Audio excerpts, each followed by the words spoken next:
নৌকা বাদ দিলেও ভোট চুরির প্রকল্প থেকে সরেনি সরকার, বললেন আমির খসরু। উপজেলা পরিষদ নির্বাচনে নৌকা প্রতীক বাদ দিলেও আওয়ামী লীগ সরকার ভোট চুরির প্রকল্প থেকে সরে আসেনি বলে মন্তব্য করেছেন বিএনপির স্থায়ী কমিটির সদস্য আমির খসরু মাহমুদ চৌধুরী। বুধবার ১৭ এপ্রিল দুপুরে ১০ এপ্রিলকে প্রজাতন্ত্র দিবস ঘোষণার দাবিতে জাতীয় প্রেস ক্লাবে আয়োজিত এক আলোচনা সভায় এ মন্তব্য করেন তিনি। আমির খসরু বলেন, নৌকা বাদ দিলেও সরকার ভোট চুরির প্রকল্প থেকে সরে আসেনি।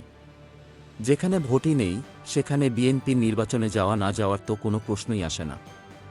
উপজেলা নির্বাচনের মাধ্যমে জনগণের সঙ্গে আরেকটা ধাপ পাবাজি করতে যাচ্ছে সরকার। তিনি বলেন, সরকার একটা প্রকল্পের মাধ্যমে দেশের জনগণকে জিম্মি করে রেখেছে। এই প্রকল্পের মাধ্যমে সরকার ক্ষমতা দখল করলেও রাজনৈতিকভাবে পরাজিত হয়েছে। ৯৫% জনগণ এই নির্বাচন ব্যবস্থাকে বর্জন করেছে।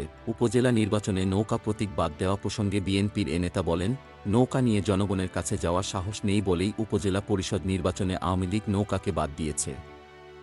তারা দেখেছে নৌকা যেখানে আছে জনগণ সেখানে নেই। আমির খসরু আরও বলেন, যারা ক্ষমতা দখল করে বসে আছে আজ তারা ইতিহাসও দখল করতে চায়, এটাকে মূলধন বানাতে চায় তারা শুধু জনগণের রাজনৈতিক অধিকার কেড়ে নিয়েছে এমন নয়, প্রতিটা পদে পদে জনগণের অধিকার হরণ করেছে তারা। মানুষের জীবনের নিরাপত্তা বলতে বাংলাদেশে এখন কিছুই নেই। যারা ক্ষমতায় আছে তাদের টিকে থাকার একমাত্র অস্ত্র হচ্ছে ভয়ভীতি। গোলাম মোস্তফা, ডেস্ক রিপোর্ট, বিই নিউজ, ঢাকা।